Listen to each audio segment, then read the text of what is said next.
നമ്മുടെ വിദ്യാഭ്യാസ മേഖലയുമായി ബന്ധപ്പെട്ട് കേന്ദ്ര ഗവൺമെൻറ് മുന്നോട്ട് വെച്ചിട്ടുള്ള PM ശ്രീ എന്ന് പറഞ്ഞിട്ടുള്ള ഒരു സ്കീമിൽ കേരള ഗവൺമെൻറ് ഭാഗമായി അല്ലെങ്കിൽ അതിൻ്റെ ധാരണാപത്രത്തിൽ കേരള ഗവൺമെൻറ് ഒപ്പുവെച്ചു എന്നതുമായി ബന്ധപ്പെട്ടിട്ട് ഒരുപാട് വിവാദങ്ങളും വാർത്തകളും കഴിഞ്ഞ കുറച്ച് ദിവസങ്ങളായി നമ്മൾ കണ്ടുകൊണ്ടിരിക്കുകയാണ്. അപ്പോൾ ആളുകൾ സ്വാഭാവികമായി മുന്നോട്ട് വെക്കുന്ന ചില സംശയങ്ങളാണ്, എന്താണ് ഈ PM ശ്രീ എന്ന് പറഞ്ഞിട്ടുള്ള ഈ പ്രോഗ്രാം, എന്തുകൊണ്ടാണ് കേരള ഗവൺമെൻറ് അതിൽ സൈൻ ചെയ്തിരിക്കുന്നത്, കേരള ഗവൺമെൻറ് അതിൻ്റെ ഭാഗമായി മാറിയതിൻ്റെ ഭാഗമായി എന്തുകൊണ്ടാണ് ഇത്രയും വലിയ വിവാദങ്ങൾ ഉണ്ടാവുന്നത്.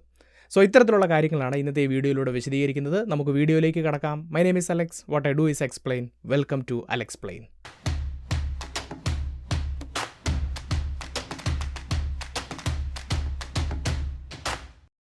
ഈ വിഷയം മനസ്സിലാക്കുന്നതിന് വേണ്ടി ആദ്യം തന്നെ എന്താണ് ഈ PM ശ്രീ എന്ന് പറഞ്ഞിട്ടുള്ള പദ്ധതി എന്ന് മനസ്സിലാക്കാൻ വേണ്ടി ശ്രമിക്കാം. 2022 നമ്മുടെ വിദ്യാഭ്യാസ മേഖലയുമായി ബന്ധപ്പെട്ടിട്ട് കേന്ദ്ര ഗവൺമെൻറ് മുന്നോട്ട് വെച്ച ഒരു സെൻട്രലി സ്പോൺസേഡ് സ്കീമിനെയാണ് ഈ PM ശ്രീ എന്ന് പറയുന്നത്. അപ്പോൾ പ്രധാനമന്ത്രി സ്കൂൾസ് ഫോർ റൈസിംഗ് ഇന്ത്യ എന്നാണ് ഈ PM ശ്രീയുടെ ഫുൾ ഫോം എന്ന് നമുക്ക് കാണാൻ സാധിക്കും. അപ്പോൾ ഈ ഒരു സെൻട്രലി സ്പോൺസേഡ് സ്കീം എന്ന് പറഞ്ഞു കഴിഞ്ഞാൽ അത് ഈ സ്കീം മാത്രമല്ല, ഏത് സെൻട്രലി സ്പോൺസേഡ് സ്കീം എടുത്തു കഴിഞ്ഞാലും അതിൻ്റെ ഫണ്ടിങ് വരുന്നത് എങ്ങനെയാണെന്ന് ചോദിച്ചു കഴിഞ്ഞാൽ 60% ഫണ്ടിങ് കേന്ദ്ര ഗവൺമെൻറ്റിൻ്റെ ഭാഗത്തു നിന്നും 40% ഫണ്ടിങ് അത് നടപ്പിലാക്കുന്ന സംസ്ഥാന ഗവൺമെൻറ്റുകളുടെ ഭാഗത്തു നിന്നുമാണ് വരുന്നത്. അപ്പോൾ ഇവിടെയും അങ്ങനെ തന്നെയാണ് എന്ന് കാണാം. അപ്പോൾ ഇവിടെ ഇന്ത്യ ഒട്ടാകെയുള്ള 14,500 സ്കൂളുകളെ സെലക്ട് ചെയ്യുകയും അവർക്ക് വലിയ രീതിയിലുള്ള ധനസഹായം കൊടുക്കുകയുമാണ് ചെയ്യുന്നത്. അപ്പോൾ ഈ പണം ഉപയോഗിച്ചുകൊണ്ട് സ്കൂളുകളുടെ അടിസ്ഥാന സൗകര്യങ്ങളിൽ വലിയ രീതിയിലുള്ള വികസനം കൊണ്ടുവരുന്നു എന്ന് മാത്രമല്ല, ഇത്തരം സ്കൂളുകളിൽ കൊടുക്കുന്ന വിദ്യാഭ്യാസത്തിൻ്റെ ക്വാളിറ്റിയിലും വലിയ രീതിയിലുള്ളൊരു വികസനം കൊണ്ടുവന്ന് ഈ സ്കൂളുകളെ ഇന്ത്യയിലെ മാതൃകാ സ്കൂളുകളാക്കി മാറ്റുകയും ഇതേ കാര്യം മറ്റ് സ്കൂളുകളിലേക്ക് അല്ലെങ്കിൽ ഇന്ത്യയിലെ വിദ്യാഭ്യാസ മേഖലയിൽ മുഴുവനായിട്ട് സ്പ്രെഡ് ചെയ്യിക്കുക എന്നുള്ളതാണ് ഈ ഒരു സ്കീമിൻ്റെ ലക്ഷ്യമെന്ന് പറയുന്നത്. 2022-23 വർഷം മുതൽ 2026-27 വരെയുള്ള 5 വർഷക്കാലത്തേക്കാണ് ഈ ഒരു സ്കീം ഗവൺമെൻറ് മുന്നോട്ട് വെച്ചിരിക്കുന്നത്. ഇതിൻ്റെ ഭാഗമായി ഏകദേശം 27,360 കോടി രൂപയാണ് ഗവൺമെൻറ് എസ്റ്റിമേറ്റ് ചെയ്തിരിക്കുന്നത്. ഇതിൽ ഞാൻ നേരത്തെ പറഞ്ഞ പ്രകാരം 18,000 കോടി രൂപ കേന്ദ്ര ഗവൺമെൻറ്റിൻ്റെ ഭാഗത്തു നിന്നും 9,000 കോടി രൂപ സംസ്ഥാന ഗവൺമെൻറ്റുകളുടെ ഭാഗത്തു നിന്നുമാണ് മുന്നോട്ട് വരുന്നത്. ഇനി ഈ പറയുന്ന കാര്യങ്ങൾ എങ്ങനെയാണ് നടപ്പിലാക്കുന്നത് എന്ന് നോക്കാം. ഇവിടുത്തെ ഒന്നാമത്തെ സ്റ്റെപ്പ് എന്ന് പറയുന്നത്, സംസ്ഥാനങ്ങളോ അല്ലെങ്കിൽ കേന്ദ്രഭരണ പ്രദേശങ്ങളോ ഈ ഒരു സ്കീമിൽ ഭാഗമാകാൻ താല്പര്യപ്പെടുന്നുണ്ടെങ്കിൽ അവരും കേന്ദ്ര സർക്കാരിൻ്റെയും ഇടയിൽ ഒരു ധാരണാപത്രം അല്ലെങ്കിൽ ഒരു മെമ്മോറാണ്ടം ഓഫ് അണ്ടർസ്റ്റാൻഡിങ് സൈൻ ചെയ്യുകയാണ് ചെയ്യുന്നത്. അതിനുശേഷം ഇത്തരത്തിൽ സൈൻ ചെയ്തിട്ടുള്ള സംസ്ഥാനങ്ങളിലും യൂണിയൻ ടെറിട്ടറികളിലുമുള്ള എലിജിബിൾ ആയിട്ടുള്ള സ്കൂളുകളെ ഷോർട്ട് ലിസ്റ്റ് ചെയ്യുന്നു. അപ്പോൾ അത് ഗവൺമെൻറ്റിൻ്റെ കയ്യിൽ ഓൾറെഡി ഉള്ള ഡേറ്റയുടെ അടിസ്ഥാനത്തിലാണ് സ്കൂളുകളെ ഷോർട്ട് ലിസ്റ്റ് ചെയ്യുന്നത്. അതിനുശേഷം ഈ സ്കൂളുകൾക്ക് പലതരത്തിലുള്ള ടാസ്കുകളും ചലഞ്ചുകളും ഒക്കെ കൊടുക്കുന്നു. ഇതിൽ ഏറ്റവും മുന്നിൽ നിൽക്കുന്ന സ്കൂളുകളെയാണ് ഇതിൻ്റെ ഭാഗമായി തിരഞ്ഞെടുക്കുകയും അവർക്ക് ധനസഹായം കൊടുക്കുകയും ചെയ്യുന്നത്. അപ്പോൾ ഏകദേശ കണക്ക് പറയുന്നത് ഇത്തരത്തിലുള്ള സ്കൂളുകൾക്ക് ഓരോ വർഷവും ഏകദേശം 1 കോടിയോളം രൂപ ധനസഹായം ലഭിക്കുമെന്നാണ്. അതിൻ്റെ ഭാഗമായി അവർക്ക് ഇൻഫ്രാസ്ട്രക്ചർ ഡെവലപ്മെൻറ്റും മറ്റ് കാര്യങ്ങളൊക്കെ ചെയ്ത് മുന്നോട്ട് പോകാൻ സാധിക്കുന്നുവെന്നുമാണ്. അപ്പോൾ ഇത്രയും കേട്ട് കഴിയുമ്പോൾ നമ്മുടെ വിദ്യാഭ്യാസ മേഖലയുമായി ബന്ധപ്പെട്ട് വളരെ നല്ല ഒരു പദ്ധതിയാണ് ഇത് എന്ന് നമുക്ക് തോന്നുമെങ്കിലും ഇന്ത്യയിലെ എല്ലാ സംസ്ഥാനങ്ങളും ഈ ഒരു പദ്ധതിയിൽ ആദ്യം ഭാഗമാകുന്നില്ല. കേരളം, തമിഴ്നാട്, വെസ്റ്റ് ബംഗാൾ, പഞ്ചാബ്, ഡൽഹി പോലെയുള്ള സ്ഥലങ്ങൾ ആദ്യം ഈ സ്കീമിൽ ജോയിൻ ചെയ്യുന്നില്ല. പിന്നീട് പഞ്ചാബും ഡൽഹിയും ജോയിൻ ചെയ്യുന്നുണ്ടെങ്കിലും കേരളവും തമിഴ്നാടും വെസ്റ്റ് ബംഗാളും ഈ പദ്ധതിയിൽ നിന്ന് വിട്ടു നിൽക്കുകയായിരുന്നു. അപ്പോൾ അതിനുള്ള കാരണം എന്താണെന്ന് ചോദിച്ചു കഴിഞ്ഞാൽ അതിൽ പല കാരണങ്ങൾ നമുക്ക് കാണാൻ കഴിയും. അതിൽ ഏറ്റവും പ്രധാനപ്പെട്ട കാരണമെന്ന് പറയുന്നത്, ഈ PM ശ്രീ പദ്ധതിയുടെ ഭാഗമായിട്ടുള്ള ഡോക്യുമെൻറ്റുകൾ നോക്കുകയാണെങ്കിൽ അതിൻ്റെ വിഷൻ, മിഷൻ, അതിൻ്റെ ലക്ഷ്യങ്ങളൊക്കെ നോക്കുകയാണെങ്കിൽ അതിൽ ഏറ്റവും പ്രധാനപ്പെട്ട ഒരു ലക്ഷ്യമായി പറയുന്നത് നാഷണൽ എഡ്യൂക്കേഷൻ പോളിസി 2020 നടപ്പിലാക്കുക എന്നുള്ളതായിരുന്നു. ഇപ്പോൾ എന്താണ് ഈ നാഷണൽ എഡ്യൂക്കേഷൻ പോളിസി എന്ന് നമുക്ക് സംശയം തോന്നും. നമ്മുടെ രാജ്യം നോക്കുകയാണെങ്കിൽ പല കാലഘട്ടങ്ങളിലായിട്ട് പലതരത്തിലുള്ള വിദ്യാഭ്യാസ നയങ്ങൾ നമ്മൾ മുന്നോട്ട് വെച്ചിട്ടുണ്ട്. ഓരോ കാലഘട്ടങ്ങളിലും കാലഘട്ടത്തിനനുസരിച്ചുള്ള മാറ്റങ്ങൾ അതിൽ കൊണ്ടുവരാറുണ്ട്. അങ്ങനെ ഏറ്റവും പുതുതായിട്ട് വന്നിട്ടുള്ള നമ്മുടെ ദേശീയ വിദ്യാഭ്യാസ നയത്തിനെയാണ് നാഷണൽ എഡ്യൂക്കേഷൻ പോളിസി 2020 അല്ലെങ്കിൽ NEP 2020 എന്ന് പറയുന്നത്. അപ്പോൾ ഈ PM ശ്രീ പദ്ധതി നടപ്പിലാക്കുന്ന സ്കൂളുകളിൽ കൃത്യമായി ഈ NEP 100% നടപ്പിലാക്കുക, ഇതെങ്ങനെയാണ് ഇംപ്ലിമെൻറ്റ് ചെയ്യുന്നത് എന്ന് മറ്റു വിദ്യാലയങ്ങൾക്ക് മാതൃക കാണിച്ചു കൊടുക്കുക, ഇതോടൊപ്പം ഈ NEPയുടെ ഭാഗമായിട്ടുള്ള national curricular framework four school education എന്ന് പറഞ്ഞിട്ടുള്ള ആ ഒരു കരിക്കുലം ഇത്തരം സ്കൂളുകളിൽ ഫോളോ ചെയ്യുക, ഇങ്ങനെ എല്ലാ തരത്തിലും ഈ NEP 2020 നടപ്പിലാക്കുക എന്നുള്ളത് ഈ PM ശ്രീയുടെ വളരെ പ്രധാനപ്പെട്ട ഒരു ഭാഗമാണ്. അപ്പോൾ ഈ ഒരു നാഷണൽ എഡ്യൂക്കേഷൻ പോളിസിയിൽ പലതരത്തിലുള്ള പ്രശ്നങ്ങളുമുണ്ട്, അപകടങ്ങളുമുണ്ട് എന്നുള്ള ആരോപണങ്ങൾ ഉന്നയിച്ചുകൊണ്ടാണ് കേരളം ഉൾപ്പെടെയുള്ള കേരളവും തമിഴ്നാടും വെസ്റ്റ് ബംഗാളും പോലെയുള്ള സംസ്ഥാനങ്ങൾ ഈ ഒരു പദ്ധതിയിൽ നിന്ന് മാറി നിൽക്കുന്നത് നമുക്ക് കാണാം. അപ്പോൾ കേരളവും തമിഴ്നാടും വെസ്റ്റ് ബംഗാളും ഒക്കെ മുന്നോട്ട് വെച്ചിട്ടുള്ള ആരോപണങ്ങൾ എന്തൊക്കെയാണെന്ന് മനസ്സിലാക്കാൻ വേണ്ടി ശ്രമിക്കാം. ഇവിടെ എല്ലാവരും പറയുന്ന ഏറ്റവും പ്രധാനപ്പെട്ട ആരോപണം എന്ന് പറയുന്നത്, ഈ ഒരു പുതിയ വിദ്യാഭ്യാസ നയത്തിലൂടെ BJPയുടെയും RSSൻ്റെയൊക്കെ ചില അജണ്ടകൾ ഇന്ത്യൻ വിദ്യാഭ്യാസ മേഖലയിൽ അടിച്ചേൽപ്പിക്കാൻ ശ്രമിക്കുകയാണ് എന്നാണ് പറയുന്നത്. അപ്പോൾ അതിന് വേണ്ടിയിട്ട് പല ഉദാഹരണങ്ങൾ ചൂണ്ടിക്കാണിക്കുന്നത് കാണാം. ഇപ്പോൾ തന്നെ ഇന്ത്യ ചരിത്രത്തെ വളച്ചൊടിക്കുന്ന രീതിയിൽ നമ്മുടെ ചരിത്ര പാഠപുസ്തകങ്ങളിൽ ചില ഭാഗങ്ങൾ ഒഴിവാക്കുന്നു, പലതും കൂട്ടിച്ചേർക്കുന്നു എന്ന ആരോപണങ്ങൾ വരുന്നുണ്ട്. അത്തരത്തിൽ ദേശീയ പാഠ്യപദ്ധതിയിൽ വരുത്തിയിട്ടുള്ള മാറ്റങ്ങൾ സംസ്ഥാനങ്ങളുടെ മുകളിലും അടിച്ചേൽപ്പിക്കാൻ NEP-യിലൂടെ ശ്രമിക്കുന്നു എന്നൊരാരോപണം വരുന്നു. അതുപോലെ തന്നെ ഈ നാഷണൽ എഡ്യൂക്കേഷൻ പോളിസി 2020 ഡോക്യുമെൻ്റ് നമ്മൾ പരിശോധിക്കുകയാണെങ്കിൽ അതിനകത്ത് 4.27 എന്ന് പറഞ്ഞിട്ടുള്ളൊരു പോയിൻ്റ് ഇവിടെ ചൂണ്ടിക്കാണിക്കപ്പെടുകയാണ്. അവിടെ നോളജ് ഓഫ് ഇന്ത്യ എന്ന് പറഞ്ഞിട്ടുള്ള ഒരു കാര്യത്തെക്കുറിച്ചാണ് സംസാരിക്കുന്നത്. അപ്പോൾ പുരാതന ഇന്ത്യയിലെ അറിവുകളെക്കുറിച്ചും ആ അറിവുകൾ എങ്ങനെ ആധുനിക ഇന്ത്യയിലേക്ക് കടന്നു വരുന്നു മുതലായ അൺസയൻറ്റിഫിക് ആയിട്ടുള്ള ചില കാര്യങ്ങൾ നമ്മുടെ പാഠ്യപദ്ധതിയിൽ ഉൾപ്പെടുത്തുന്നു എന്ന രീതിയിലുള്ള ആരോപണം വരികയാണ്. ഇപ്പോൾ തന്നെ പല സയൻസ് കോൺഗ്രസ്സുകളുടെയൊക്കെ ഭാഗമായിട്ട് ഉന്നത സ്ഥാനത്തിരിക്കുന്ന പല ആളുകളും അൺസയൻറ്റിഫിക് ആയിട്ടുള്ള പല വാദങ്ങളും മുന്നോട്ട് വെക്കുന്നത് കഴിഞ്ഞ കാലഘട്ടങ്ങളിൽ നമ്മൾ കണ്ടിട്ടുണ്ടായിരിക്കും. അത്തരം കാര്യങ്ങൾ നമ്മുടെ വിദ്യാഭ്യാസ മേഖലയിൽ ഉൾപ്പെടുത്തി നമ്മുടെ വിദ്യാഭ്യാസ മേഖലയിലെ സയൻറ്റിഫിക് ടെമ്പറിനെ ഇല്ലാതാക്കുകയാണ് എന്നുള്ള ആരോപണം വരുന്നു. അതുപോലെ തന്നെ ഈ ഡോക്യുമെൻറ്റിലെ 3.6 എന്ന് പറഞ്ഞിട്ടുള്ള ഭാഗത്ത് ഓൾട്ടർനേറ്റീവ് എഡ്യൂക്കേഷൻ മെത്തേഡുകളെക്കുറിച്ച് പറയുന്നത് വിവാദങ്ങൾക്ക് കാരണമാവുന്നു. അതുപോലെ തന്നെ ഈ ഡോക്യുമെൻറ്റിൻ്റെ 8.4 എന്ന് പറഞ്ഞിട്ടുള്ള സെക്ഷനിൽ നമ്മൾ നോക്കുകയാണെങ്കിൽ പ്രൈവറ്റ് ആൻഡ് ഫിലാന്ത്രോപ്പിക് ആയിട്ടുള്ള എഡ്യൂക്കേഷൻ ഇൻസ്റ്റിറ്റ്യൂഷൻസിനെ ബൂസ്റ്റ് ചെയ്യുന്നതിനെക്കുറിച്ച് പറയുന്നുണ്ട്. അപ്പോൾ ഇത്തരത്തിലുള്ള കാര്യങ്ങൾ ഇന്ത്യയിലെ പൊതുവിദ്യാഭ്യാസ മേഖലയെ തകർക്കുമെന്നും പ്രൈവറ്റ് എഡ്യൂക്കേഷൻ സെക്ടറിന് മാത്രം ബൂസ്റ്റ് കൊടുക്കുമെന്നും ഇങ്ങനെയൊക്കെയുള്ള പല ആരോപണങ്ങൾ മുന്നോട്ട് വെച്ചുകൊണ്ടാണ് ഇത്തരത്തിലുള്ള ഒരു അജണ്ട ഇവിടെ അടിച്ചേൽപ്പിക്കുമെന്നും അതുകൊണ്ട് തന്നെ ഈ NEP നടപ്പിലാക്കാൻ സാധിക്കുകയില്ല എന്ന് പറഞ്ഞുകൊണ്ട് നമ്മളടക്കമുള്ള സംസ്ഥാനങ്ങൾ ഈ PM ശ്രീ എന്ന് പറഞ്ഞിട്ടുള്ള പദ്ധതിയിൽ നിന്ന് മാറി നിൽക്കുന്നത്. ഇനി ഇവിടെ മുന്നോട്ട് വെച്ച രണ്ടാമത്തെ പ്രധാനപ്പെട്ട ആരോപണം എന്ന് പറയുന്നത് ഇതൊരു സെൻട്രലി സ്പോൺസേഡ് സ്കീം ആയതുകൊണ്ട് തന്നെ ഓരോ സംസ്ഥാനങ്ങളിലെ വിദ്യാഭ്യാസ സ്ഥാപനങ്ങൾക്ക് മുകളിലും അതുപോലെ തന്നെ സംസ്ഥാനത്തിൻ്റെ വിദ്യാഭ്യാസ മേഖലയ്ക്ക് മുകളിലും കേന്ദ്ര ഗവൺമെൻറ്റിൻ്റെ ഒരു വലിയ നിയന്ത്രണം വരുന്നു എന്നുള്ളതാണ്. ഇപ്പോൾ തന്നെ ഈ ഒരു PM ശ്രീ പ്രൊജക്റ്റിലെ ചില കാര്യങ്ങൾ നോക്കുകയാണെങ്കിൽ ഈ പ്രൊജക്റ്റിൽ ഭാഗമാകുന്ന സ്കൂളുകളുടെ പേരിന് മുന്നിൽ PM ശ്രീ എന്ന് പറഞ്ഞിട്ടുള്ള ബോർഡും ചിത്രങ്ങളൊക്കെ വെക്കണമെന്ന് പറയുന്നു.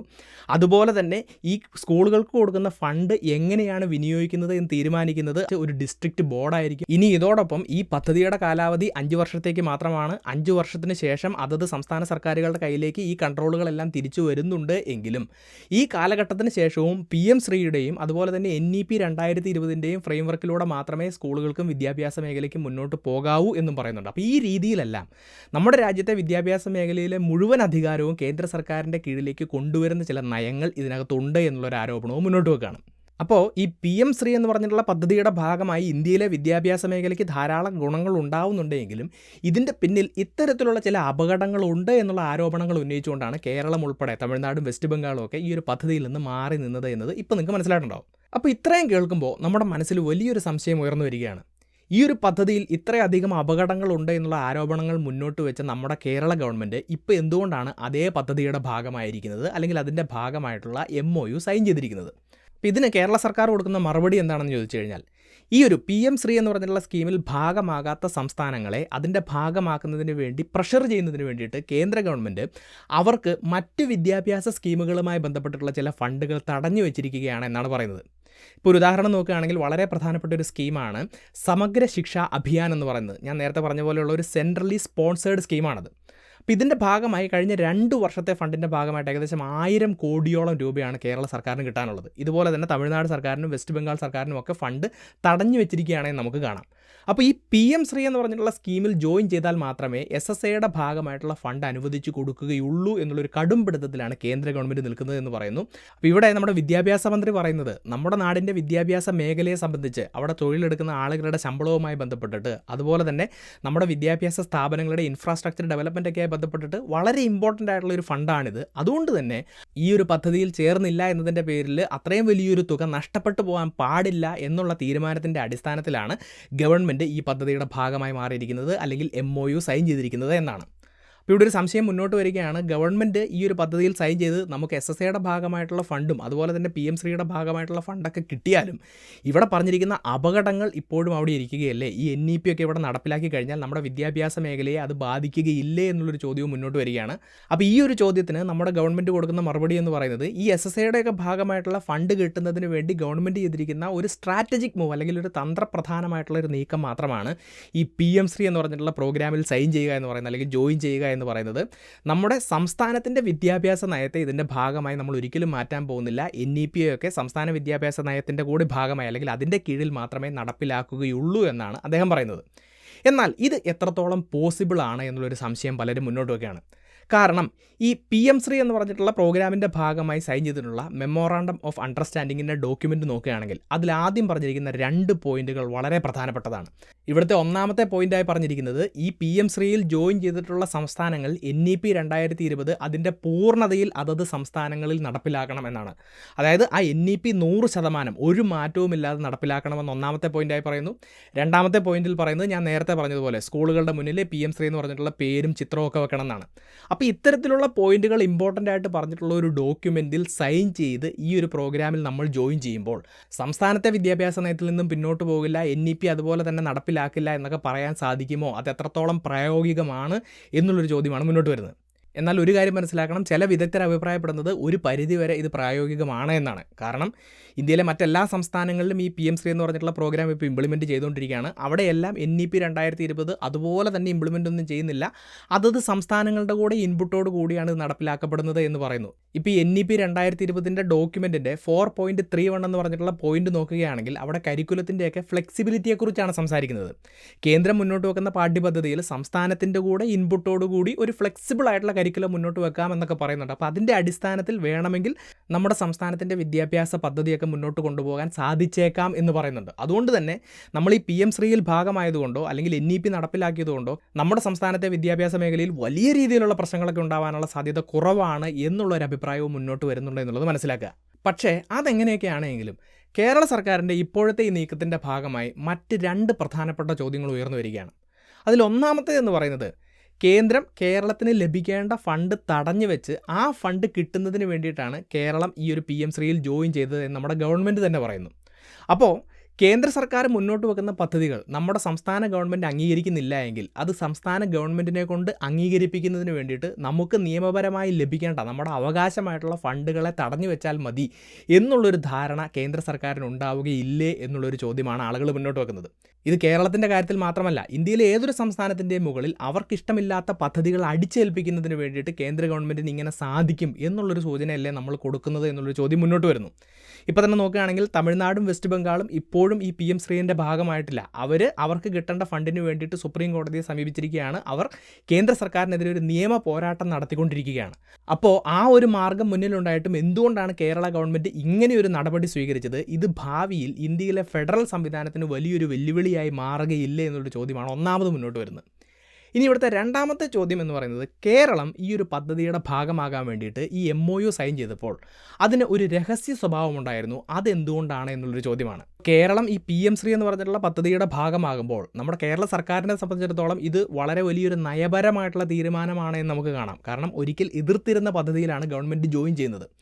അപ്പോൾ ഇതിനെക്കുറിച്ച് വലിയൊരു പ്രഖ്യാപനമൊന്നും ഗവൺമെൻറ്റിൻ്റെ ഭാഗത്തുനിന്ന് വന്നില്ല എന്ന് മാത്രമല്ല, ഈ ഗവൺമെൻറ്റിൻ്റെ ഇടതുപക്ഷ ജനാധിപത്യ മുന്നണിയുടെ ഭാഗമായിട്ടുള്ള ഘടകകക്ഷിയായ CPIയെ ഇത് അറിയിച്ചില്ല എന്നുള്ളൊരു ആരോപണങ്ങളും ഇപ്പോൾ മാധ്യമങ്ങളിലൂടെ പുറത്തു വരുന്നത് നമ്മൾ കണ്ടുകൊണ്ടിരിക്കുകയാണ്.